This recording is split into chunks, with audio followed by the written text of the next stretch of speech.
Kamba sabe twanirize omukyala Jane Francis Kagayi Banda aradisiwe buyitwe abeko kyagamba.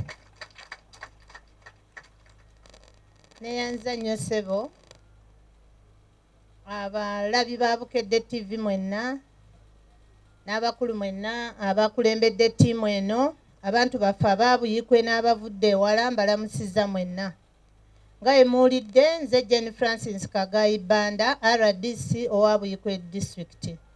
Njagala okutwala omukisa guno okwebaza ennyo Bukedde TV okulaba ng'evuddeyo n'enkola eno ey'okuteekawo emmeeza zino mu lujjudde abantu okulaba nga bawayo ebirowoozo byabwe ate n'okwemulugunya kwabwe n'obutafiibwako.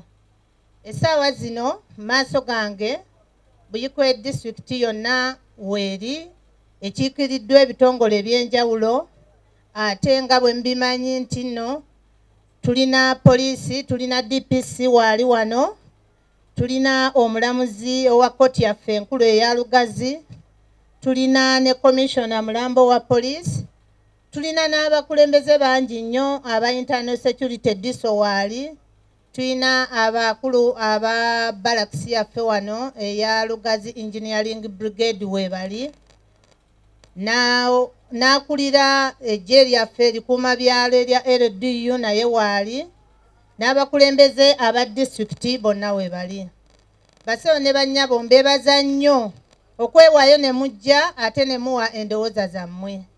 Era njagala okubategeeza nti nno abantu abali eno bajja kubaddamu bulungi era nga nja kubasaba tetukoma okwo twongere maaso okujja mu offices zaabwe musobole okuyambibwa.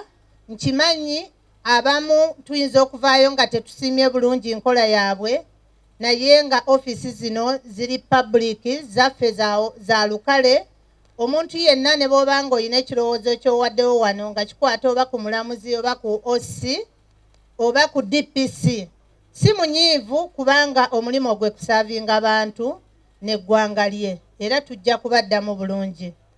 Mwami Kaloli Seruga nkwebaza ne ttiimu yo ekulembeddwa Mwami Kayiira nti waliwo ebintu bingi ebizze mu maaso gaffe. Nze nga RDC mbabulira ku katono ku ofisi yaffe emirimu gy'ekola erondoola enkola yonna eya gavumenti y'ennondoozi ya offices zino zonna nga bwe muziwulidde.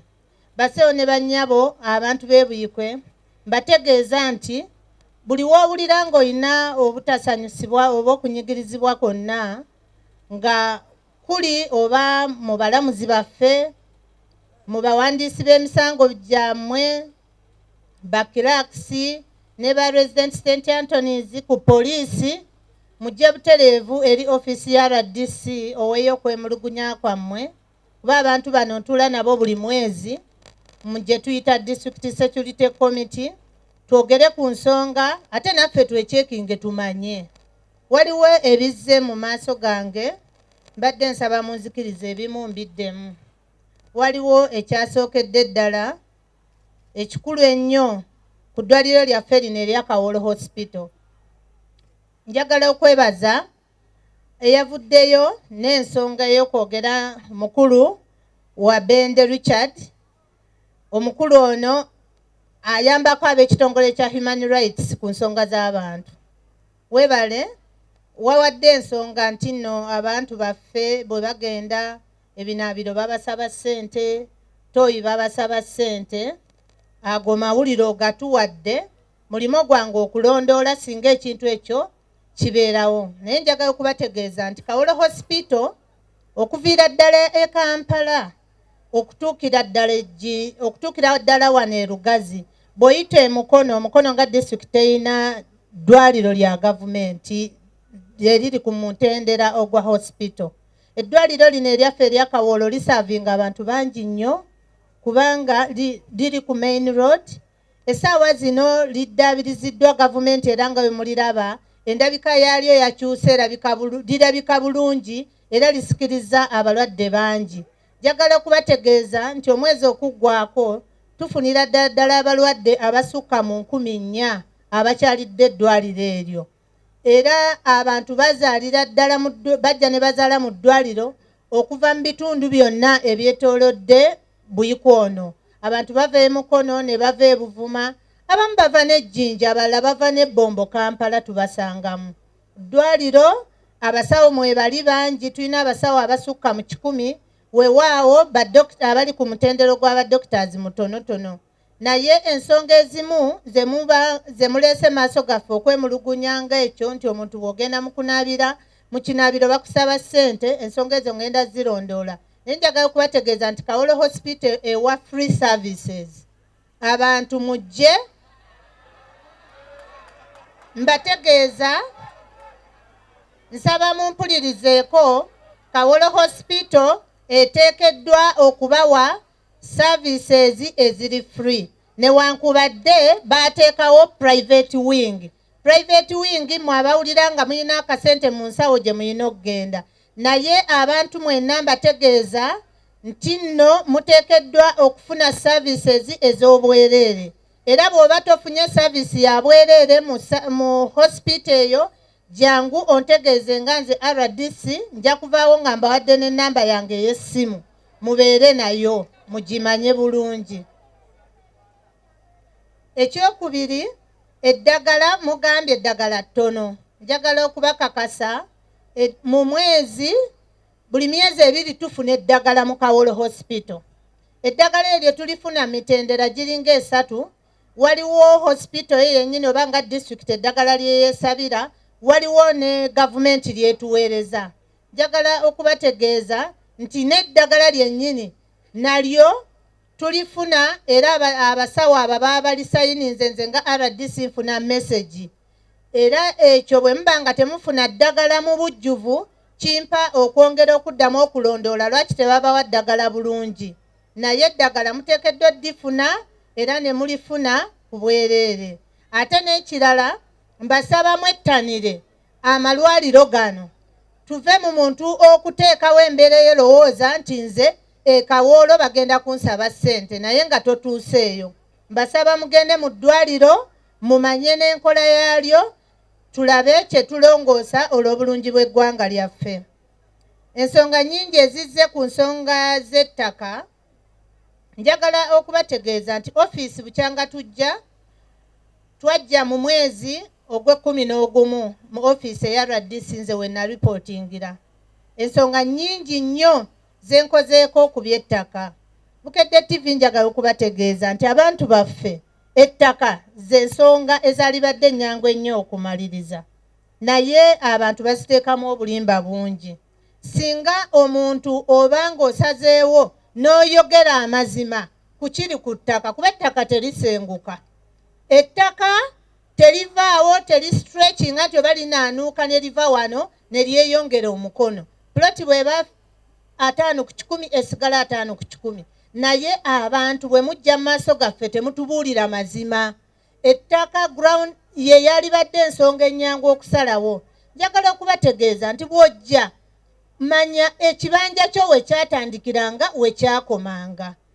Era njagala okubasaba mufeeyo nnyo okutegeera bannannyini ttaka, mumanye nti obusuulu mbuwa wa muntu Olumu ebizibu bye tusinga okufuna be bantu ababeera olumu abateekawo ennyo omuziziko obutamanya wuwa bw'oteekeddwa kuwa busuulu. Buli lw'olaba nannyini ttaka ng'agezezzaako okujja mu maaso gammwe n'olaba nti nannyini ttaka azze mu mbeera ey'okutunda. Nabo bannannyini ttaka tulinamu ababi abatuula e Kampala ne batundirayo abantu baffe. Abo nabo tubalabye mu mitendera mingi. Naye nze buli muntu antuukiridde nzize muyamba. Era abantu b'Ebuyikwe mbategeeza nti ofiisi yange eri ready okuyamba buli muntu yenna ku nsonga y'ettaka. Sisuubira nti be tuli nabo wano waliwo yali azze mu ofiisi yange ne simuyamba ku nsonga z'ettaka.